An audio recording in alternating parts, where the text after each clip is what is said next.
Shahaji law college Kolhapur यांचं मी सर्वप्रथम अभिनंदन करतो की त्यांनी हे अभिरूप न्यायालय मराठी भाषेमध्ये सुरुवात केली. खरोखरच कौतुकास पात्र आहे. कारण की तसे मराठीमध्ये युक्तिवाद करणं, भाषा बोलणं आणि युक्तिवाद करणे याच्यात फरक आहे. की संवाद साधणे लोकांशी आणि कोर्टासमोर किंवा न्यायालयासमोर युक्तिवाद करणे याच्यात फरक आहे. त्यामुळं खरोखरच शहाजी कॉलेज हे कौतुकास पात्र आहे. सर्व जे सहभागी टीम होत्या त्यासुद्धा कौतुकास पात्र आहे की त्यांनी मराठीमध्ये युक्तिवाद तेवढाच तोलामोलाचा केला. कुठेही इंग्रजी भाषेचा त्यांनी आधार घेतला नाही. तेही सर्व कौतुकास पात्र आहे. सर्व टीमनी हिरिहिरीने भाग घेतला आणि युक्तिवाद त्यांना जसा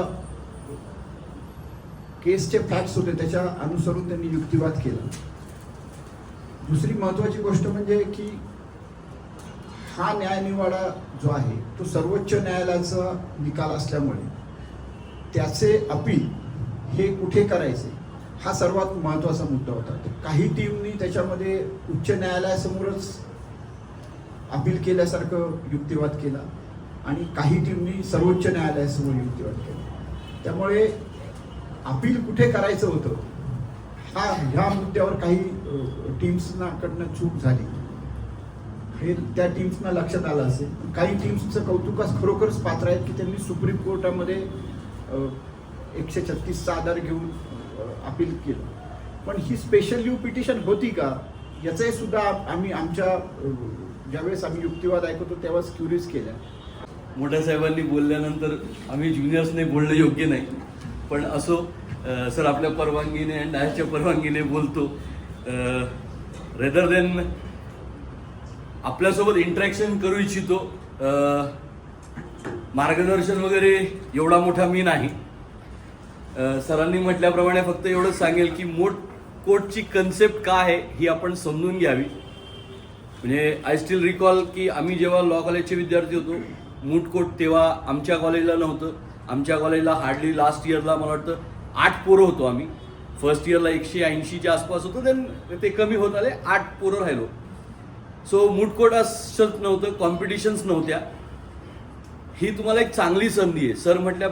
सरांनी म्हटल्याप्रमाणे की कॉम्पिटिशन आहे, बरोबर आहे, पण याचा हेतू काय आहे की उद्या आज आपण बडिंग लॉयर्स आहात, उद्या रेग्युलर कोर्टात येणार तर काय अपेक्षित आहे एवढंच आहे. आणि कम्युनिकेशन स्किल किंवा तुमचं जे काही प्रेझेंटेशन आज इथं आहे ते उद्या कोर्टात होणार आहे. तर ह्या अनुषंगाने ही कन्सेप्ट आहे असं मी सरांशी आता शेख सरांशी बोलताना ती माहिती घेतली. कारण आम्हाला म्हणजे आय स्टील रिकॉल आता आपण लोक कॉलेजचे लास्ट इयरला किंवा 4th इयरपासून कोर्टात सुद्धा येतात. आम्ही वकील झाल्यानंतर कोर्टात प्रथम गेलो होतो. म्हणजे त्याच्या आधी कोर्ट बघायचंही कारणही नव्हतं आम्हाला. काही आमचे मित्र होते ज्यांच्यावर होते काही केसेस, ते गेले असतील, but we had no occasion. तर आपल्याला एक फायदा आहे की आता आपण कोर्ट प्रोसिडिंग समजून घेतात ॲज अ जजेस. किंवा आमची एक अपेक्षा असते की जसं सर म्हटले की आपण वाचन, काही लोकांनी म्हणजे प्रेझन्स ऑफ माइंड ठेवून क्युरीचं उत्तर दिलेलं आहे. आजच्या या अभिरूप न्यायालय स्पर्धेच्या निमित्ताने विचारपीठावर उपस्थित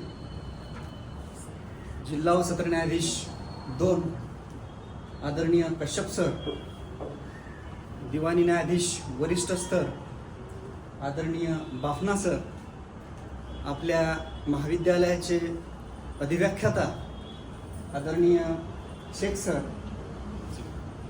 प्रिन्सिपल मॅडम, रासम मॅडम, उपस्थित सर्व विद्यार्थी मित्र आणि मैत्रिणींनो,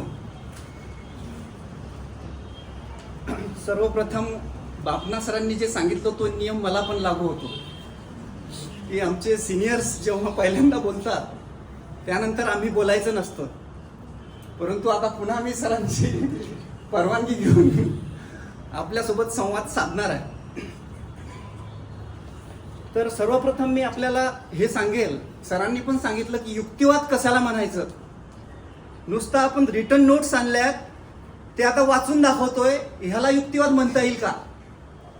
आता मी इथे एक आवर्जून शब्द वापरलाय विचारपीठ. उदाहरण देतो नुसतं. सरांनी पूर्वी शब्द वापरला होता व्यासपीठ. युक्तिवादामध्ये काय करायचं असतं की समोर जे बसलेले प्रिसाइडिंग ऑफिसर्स असतात त्यांना आपली केस कशी स्ट्रॉंग आहे, आपल्या बाजूने कसे सफिशियंट पुरावे आहेत, आपली बाजू कशी संयुक्तिक आहे हे पटवून द्यायचं असतं आणि त्यांना कन्व्हिन्स करायचं असतं. आणि त्यासाठी आपल्याला वेगवेगळे युक्तिवाद करायचे असतात. नुसतं मग इथे लिहिलंय मी वाचून दाखवायचं ते जरा कंटाळवाणं वाटते, कारण आम्ही ते वाचणारच आहोत. ज्युडिशियल ऑफिसर, प्रिसाइडिंग ऑफिसर जे असतात, तुम्ही दिलेलं सगळं मटेरियल, दिलेले सगळे पुरावे, दिलेले सगळे केस लॉज ते वाचणारच आहेत. परंतु युक्तिवाद म्हणजे तुम्हाला त्यांना कन्व्हिन्स करण्यासाठी तुमच्याकडे काय काय मुद्दे आहेत, काय काय पुरावे आहेत, काय काय संयुक्तिक बाबी तुमच्या पक्षकाराच्या बाजूने आहेत हे त्यांना सांगायचं असते आणि कन्व्हिन्स करायचं असते. तर मी तुम्हाला सांगितलं होतं की हे विचारपीठ आणि व्यासपीठ. आता मला तुम्हाला कन्व्हिन्स करायचं आहे की मी याला विचारपीठच का म्हटलंय, व्यासपीठ का शब्द वापरला नाही. तर तुम्ही गणितामध्ये आपण व्यास आणि त्रिज्या आपल्याला माहित असेल. व्यास कशाला म्हणतात?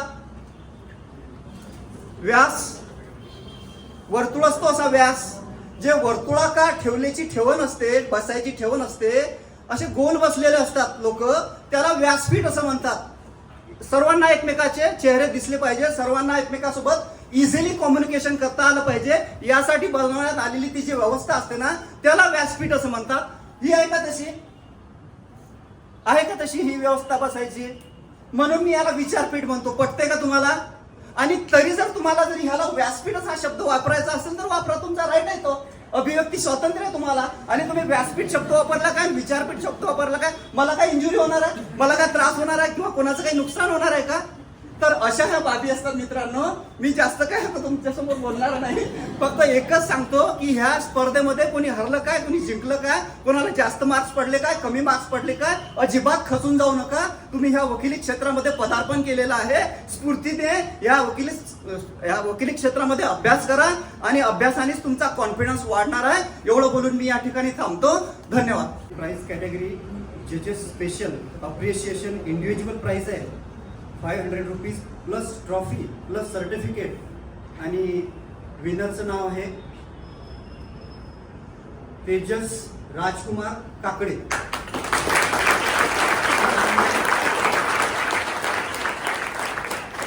आणि आता मी कश्यप सरांना विनंती करतो की विनर तेजस काकडे यांना ट्रॉफी व सर्टिफिकेट देऊन त्यांचा सन्मान करावा. त्यानंतर दुसरं जे प्राइज आहे बेस्ट स्पीकर, प्राइजचं स्वरूप आहे 1000 rupees plus trophy plus certificate. आणि विनरचं नाव आहे अमृता भारत शिंदे.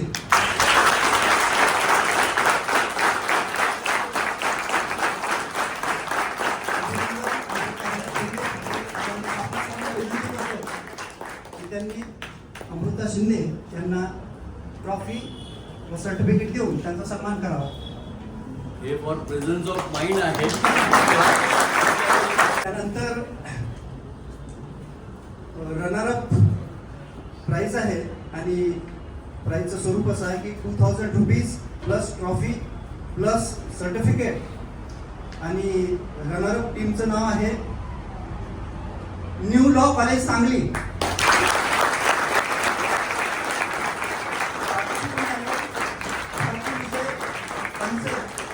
मेघा हनुमान पवार आणि साक्षी विष्णू फडतरे ह्या सर्वांचं अभिनंदन.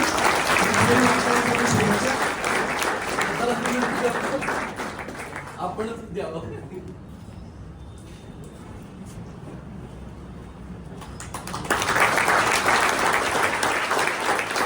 की विनर टीम कोण आहे, तर मी आदरणीय कश्यप सरांना विनंती करतो की त्यांनी विनर टीमचं नाव डिक्लेअर करावं. विनर टीमचं नाव आहे शहाजी लॉ कॉलेज कोल्हापूर.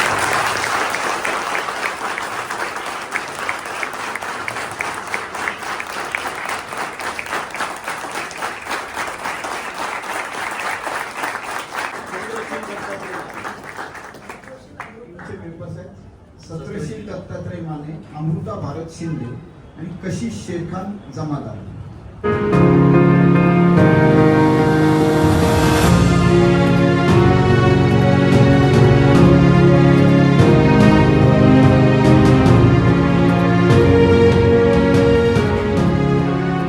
सिर्फ हंगामा खड़ा करना मेरा मकसद नहीं. दुष्यंत कुमार की लाइन है, सिर्फ हंगामा खड़ा करना मेरा मकसद नहीं.